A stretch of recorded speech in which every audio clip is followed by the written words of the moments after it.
আমার রিজেক্টের ব্যাপারে I myself is the best witness.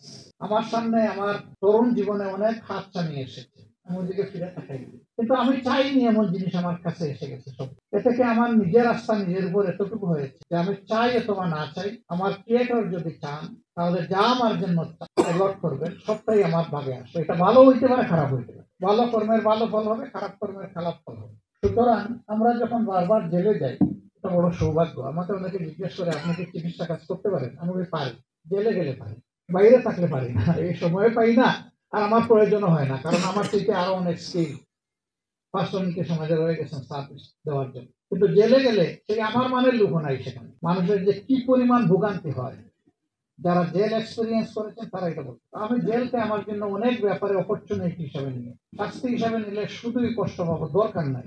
আমি নিয়েছি অপরচুনিটি হিসেবে। সরকার আমার প্রতি খুবই আন্তরিক, এই জন্য 5 বছর পর পর আমাকে নিয়ে যেত গেস্ট হাউস।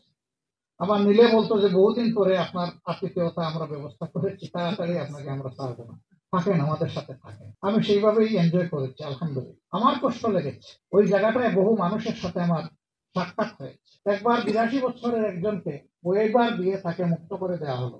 সে বললো যে আমাকে এখানে কবর দেন, আমি যাবো না, আমার যাওয়ার কোনো জায়গা নেই। 37 বছর ধরে আমি জেলে আছি, কেউ দুনিয়ায় আমার বেঁচে আছে কিনা আমি জানি না, তবে আমি নিশ্চিত আমার কোনো ভিটা মাটি নাই।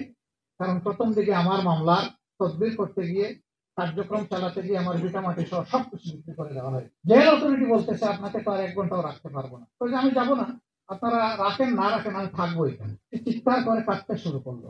জেল অথরিটি হাইয়ার অথরিটির সাথে যোগাযোগ করলো, কিন্তু জেল কোর্টে তো তাকে 1 মিনিট আর রাখার কোনো সুযোগ নেই। সেই লোকটাকে পাজাকুলা করে জেল থেকে বের করে দেওয়া। আবার অনেকে জেল থেকে বের হলে মনে হয় যেন মায়ের পেট থেকে নতুন করে আমার আরেকটি জন্ম হলো, সেই খুশির আনন্দে সে বের হয়ে আসে। আর এই লোকটা বলতেছে আমি যাবো না, আমাকে এখানে কবর দেয়। এরকম বহু লোকের সাথে সাক্ষাৎ হয়েছে। আনডিউলি সে ভিক্টিমাইজড হয়ে বছরের পর বছর জেলে আছে, কিন্তু তার জন্য বলার কেউ নেই, করার কেউ নেই। এই জায়গাটা যদি আপনি 2-1টা কেস আপনার সারা জীবনে অ্যাড্রেস করতে পারেন, হয়তোবা আদালতে আখেরাতে এই লোকটাকে, ইনোসেন্ট লোকটাকে মুক্ত করার জন্য আপনি যে এখানে ফাইট করেছেন, আল্লাহ তাআলা সেখানে আপনার মুক্তির ব্যবস্থা করে দেবেন। আপনারা পারবেন। আমি দোয়া করি, আপনাদের উপর আমার আস্থা আছে। শুধু সিদ্ধান্তের ব্যাপার, শুধু একটা উইল ফোর্সের ব্যাপার। সমাজে অনেক জায়গায় অসঙ্গতি আছে, এই অঙ্গনটা যদি রিস্ট্রাকচার করা যায়, রিফর্ম করা যায়, এটাকে যদি ক্লিন করা যায়, সমাজের অর্ধেক যন্ত্রণা অটোমেটিক্যালি দূর হয়েছে। আর বাকি যে অর্ধেক থাকবে আমরা সবাই মিলে দূর করতে পারবো ইনশাআল্লাহ। তবে এটা ঠিক,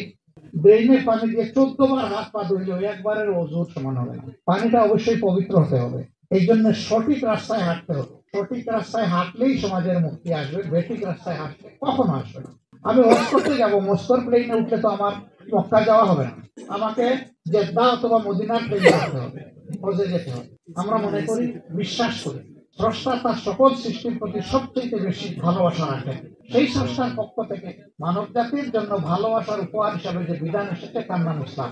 এটা শুধুমাত্র মুসলমানদের জন্য নয়, সমস্ত বিশ্ববাসীর জন্য। ইসলাম বেস্ট সলিউশন। ইসলামের আইনকে চ্যালেঞ্জ করার মতো কোন আইন দুনিয়ায় এখন পর্যন্ত কেউ একটা আইন রচনা করতে পারে না। আমরা বলি যে আমাদের মাদার ল হচ্ছে ইংলিশ ল, ইটস আনট্রু। আমাদের মাদার ল হচ্ছে ডিভাইন ল। যতগুলা আইন দুনিয়ায় প্রণীত হয়েছে তার ম্যাক্সিমাম আল্লাহর দেওয়া আইনকে অনুসরণ করে হয়েছে। এই জন্য বিদ্যমান আইনের সাথে কোরআনের আইনের সংঘর্ষ খুব কম জায়গায়। যেই জায়গায় সংঘর্ষ বুঝতে হবে, কোরআনিক ল উইল প্রিভেইল, এবং বাকি যেটা সেটা প্রিভেইল করবে না। আমার সম্মানিত ভাইয়েরা, আমরা আর ওইটার একদম শেষ পর্যায়ে চলে এসেছি।